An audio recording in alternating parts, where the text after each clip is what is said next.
Let us take a look of how do we write the program to define a database structure in Oracle.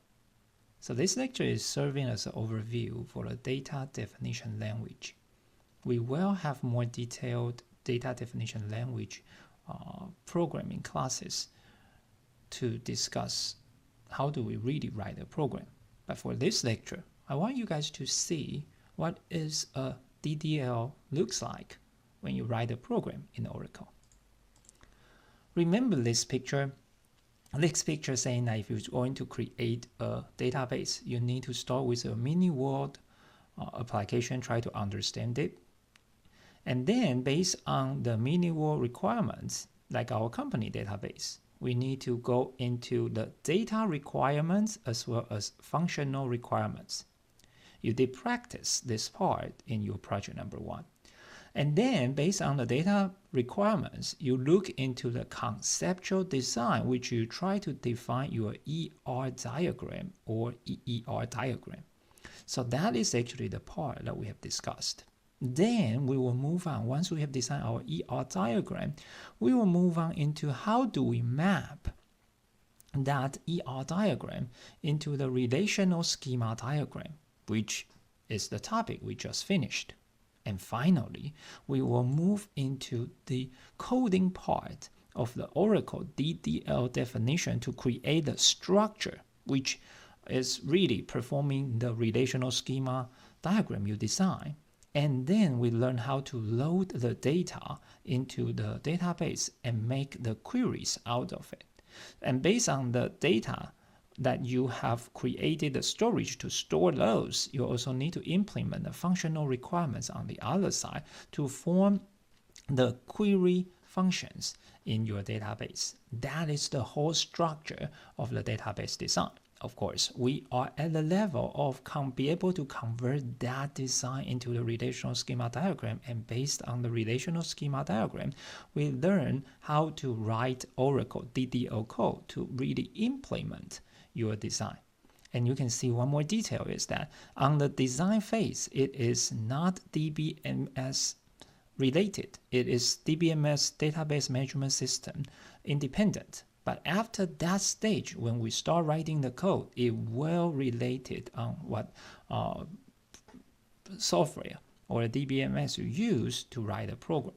And let us take a look of what it looks like to create a table in Oracle. So in this lecture, you will have an overview about a DDL statement, and based on that concepts, you will see more detailed information, detailed lectures regarding to the real implementations, including how to create like the primary key, foreign key, etc. to add the constraints into the database you create. So let's take a look of an example directly. To create a table in Oracle, you need to start with the reserved word called create table. Oracle is not case sensitive. In the programs that I provide to you guys or in my lectures, I like to uppercase all the reserved words so that you can see what are the reserved words that you use and what are the variable names or the table names or attribute names that we can freely create. So you can see that if we start with create table with all uppercase, that means it is again a reserved word.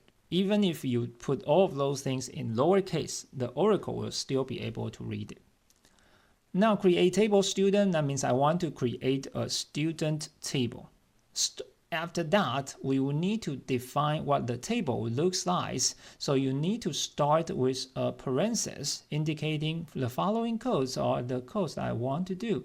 And then end with the parenthesis and add a semicolon. And yes, your semicolon nightmare is here. In Oracle, semicolon means that you want to execute the code. And that means like this is the end of one big instruction. So you will need a semicolon. And we will use semicolon into the queries as well. Like I said, it is indicating that I want the DBMS or the Oracle to execute whatever I provide of the instruction.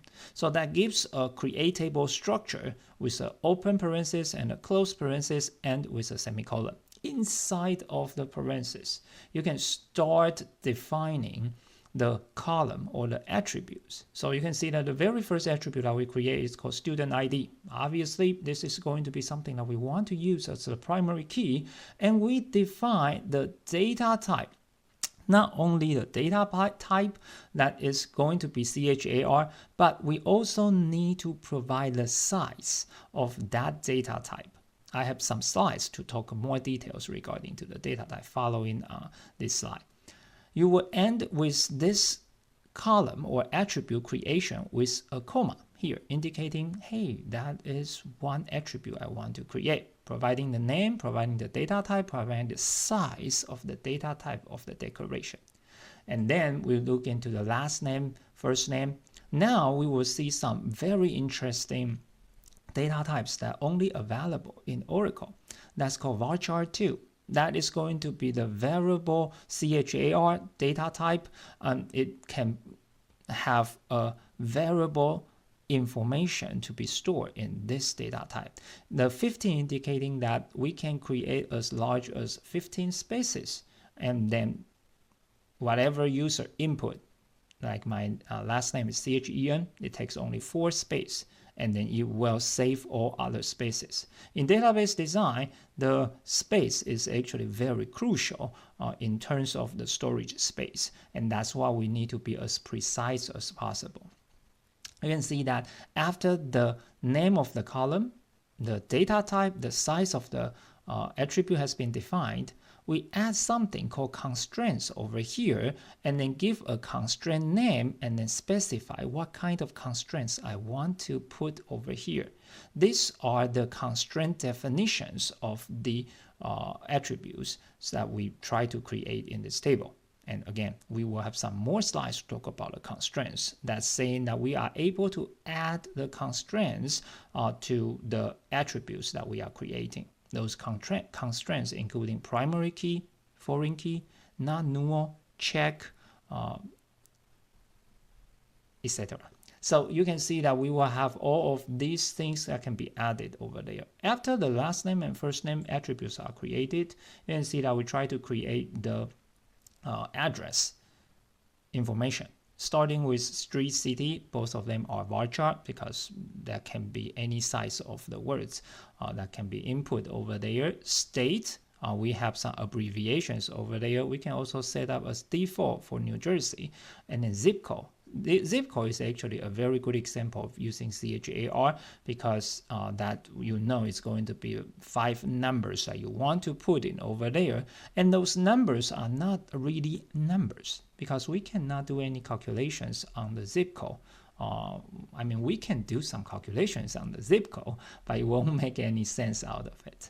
And therefore, after that has been defined, we'll be able to define some other things, start term, birth date. You can see the birth date is using a date data type here to indicating the type of the date. And because date is pretty common, so that you don't need to specify anything else, the Oracle will take care of that for you and some other informations that we can add.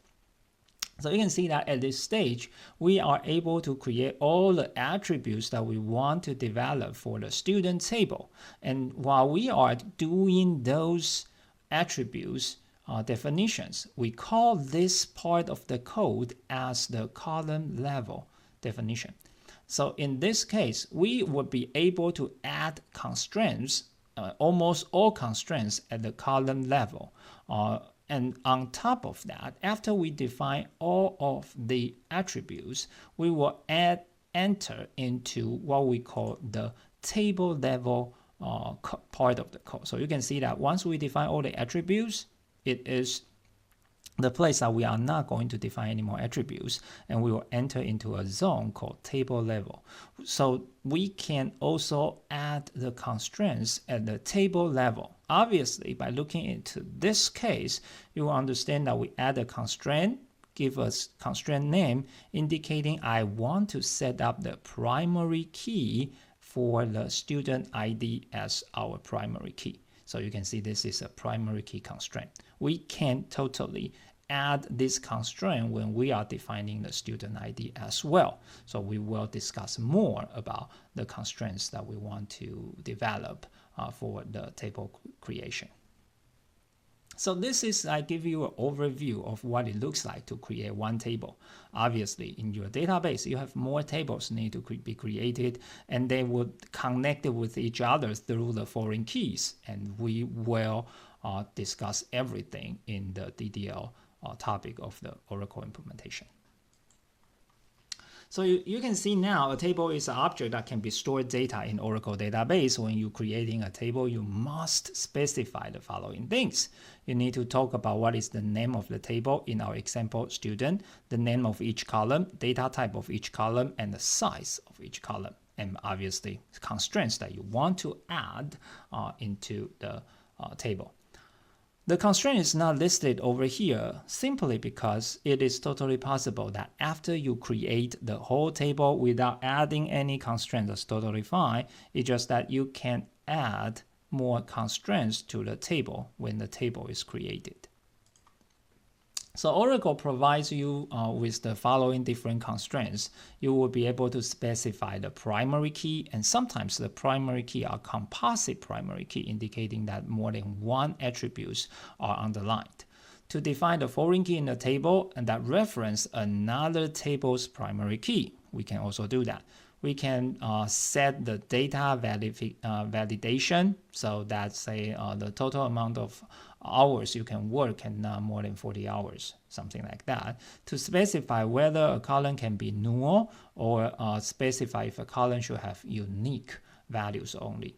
Obviously, if you set up a primary key constraint, it is going to be unique immediately. This is saying that for the attributes that are not primary key, and if you want them to be unique, you can still do that. So when a table is created, each column in the table is assigned a data type. And some important data types that I want to talk about are the following three data types: varchar2, char, and number. And you should have a very good understanding of those things already. For varchar2, is going to a character data type to store variable length alphanumeric data in the column. So this is obviously very, very flexible. So these are the two examples that we have seen already. Street, like 201 Donaghy Avenue. That's obviously everyone has different address formats. The length is going to be different, so that using a varchar2 is actually a very safe way to store the information. City as well. So if the data are smaller than the specified size, only the data value is stored, and then everything else would be taken away so that we can save some space. Varchar2 is the most appropriate type for a column whose values do not have a fixed length, such as the name of the company, name of the person, address, etc. For char, it's going to give you a fixed length alphanumeric data in a column. So it's very similar to varchar2, it's just that it has a fixed length. Obviously, this is going to give you a more efficient, no matter it's in the storage space as well as the execution speed.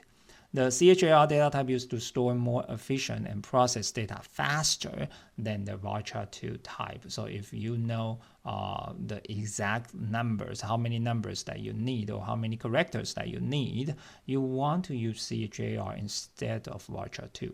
Zip code, social security number are two good examples. Again, although they all look like numbers, that doesn't make sense for you to do any calculations on those numbers. So char is actually a better way to store those numbers.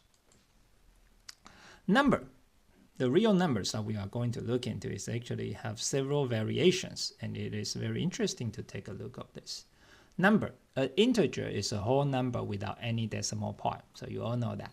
And therefore, if you want to define some integer numbers, then what we can do is simply put number with a parenthesis indicating that how many digits that you will need if that is going to be an integer number. So salary number, parenthesis with 6, that can hold 6 digits of the number.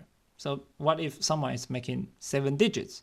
If you define 6 digits, then it cannot hold 7 digits because the domain of this attribute is going to be 9999999, and if you have someone making 7 digits is outside of the domain, obviously the database will reject if you're going to input someone's salary that's outside of the domain. So you can either go back here, change this value, or you cannot including that person into the database.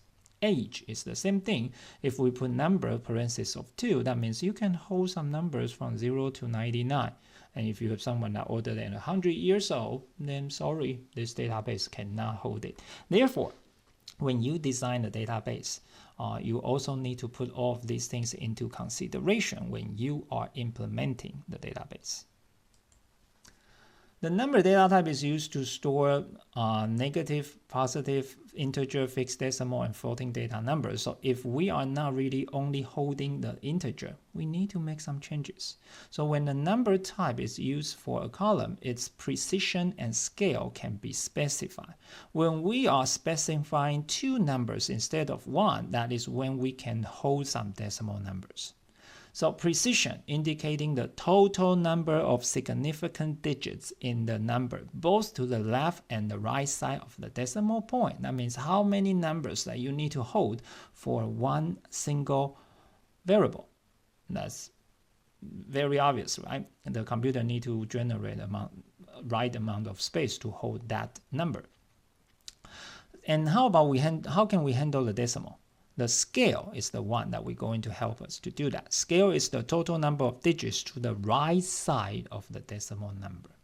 And therefore, decimal number has specific numbers of the digits to the right of the decimal point. So saying that if the price column has the values in dollars and cents, which requires 2 decimal places. For example, if we have a value like this 2.95, 3.99, 24.99, to hold this kind of the data, say using 24.99 because it is the largest values that we need to hold, we totally need to hold 4 numbers.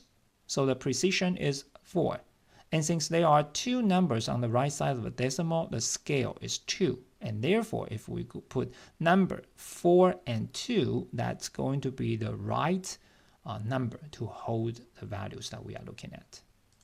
So let's have a very quick practice. Bring out your pen and paper.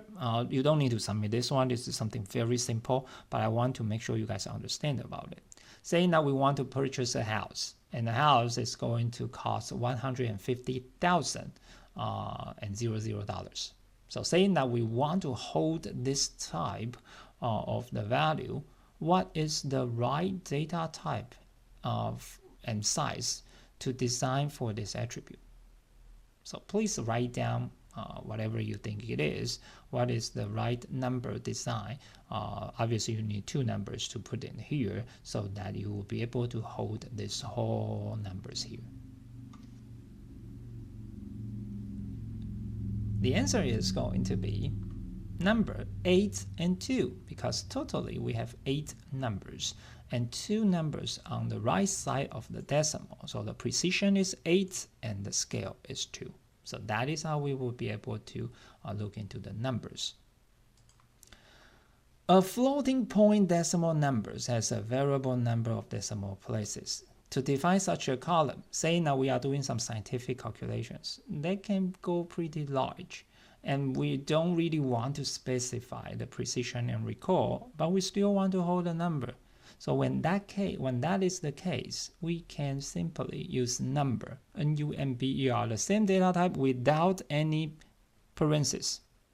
This number will going to be a floating point number. A value can be stored in it with very high precision. So that is one of the way that handling the things. But of course, the speed and as well as the space will not going to be optimal.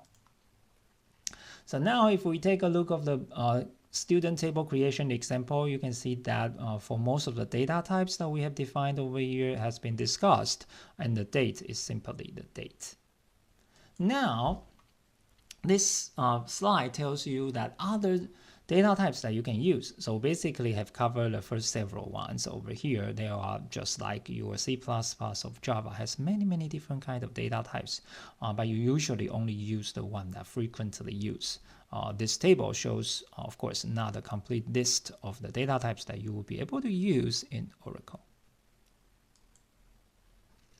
Now let us take a look of the constraints. There are two types of the constraints that you can define. One is called integrity constraints that defines the primary key and foreign key.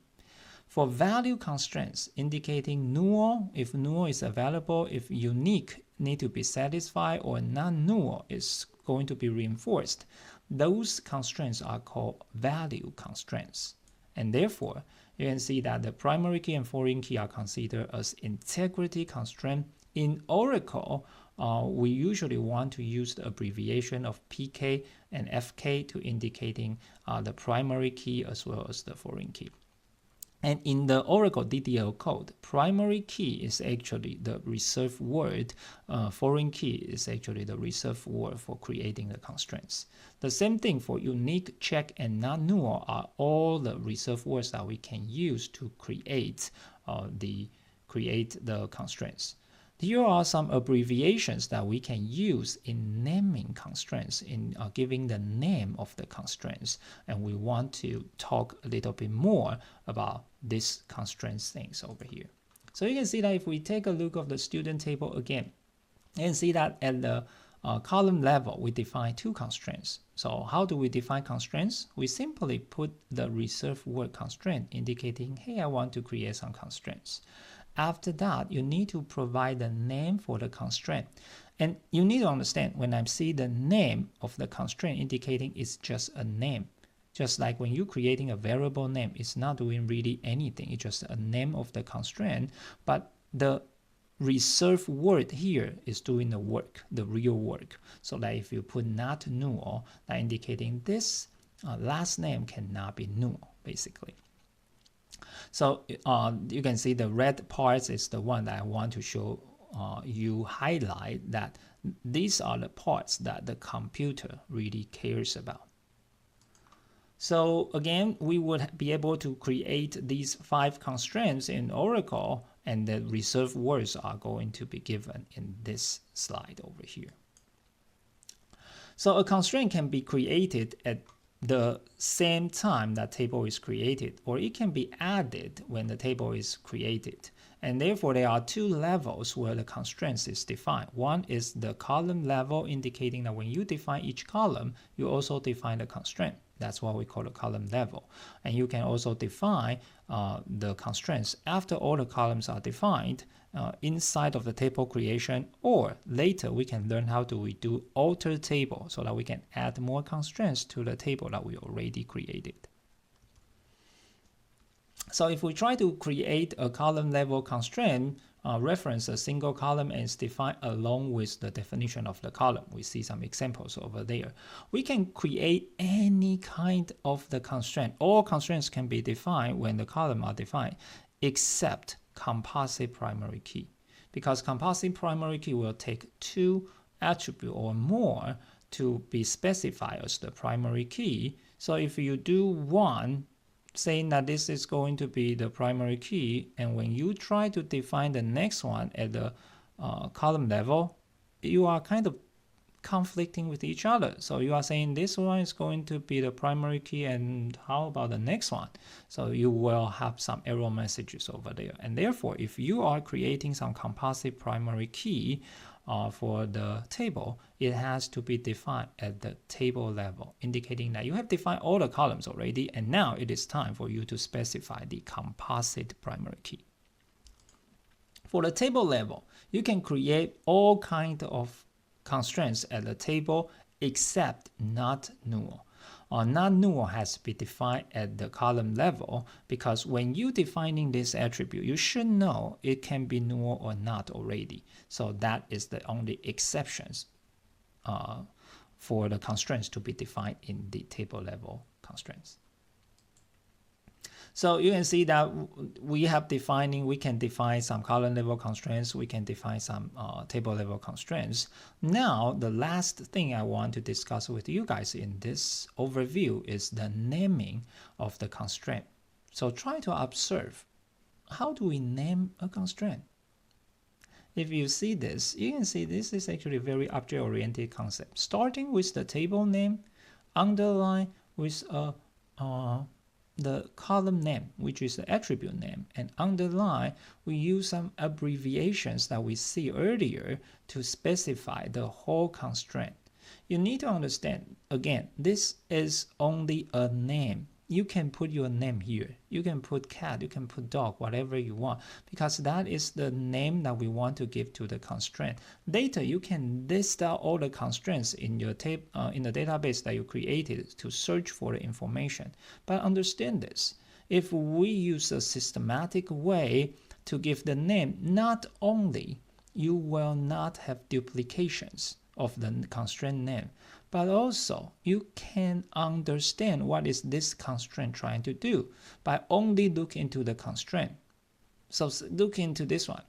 This is saying that for the student table, for the last attribute or the last name column, it cannot be null. We can easily understand that, so that we can provide a systematic way to the name of the constraint we created. It's the same thing. We use in the student table, we use student ID to serve as the primary key. So it is actually very useful, and it basically focuses on the readability of the code.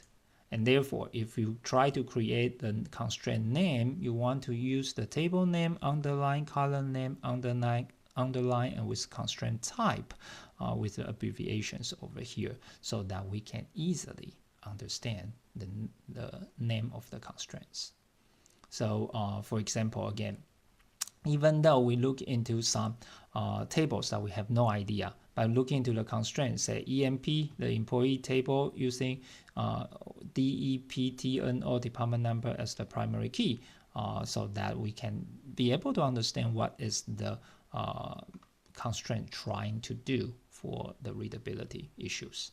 And therefore, that summarizes the overview of the Oracle DDL definition. Starting from this point, we will move on to the Oracle. In the next class, we will learn how to install the Oracle, and then we will be able to really start writing all the codes, all the things in Oracle environment.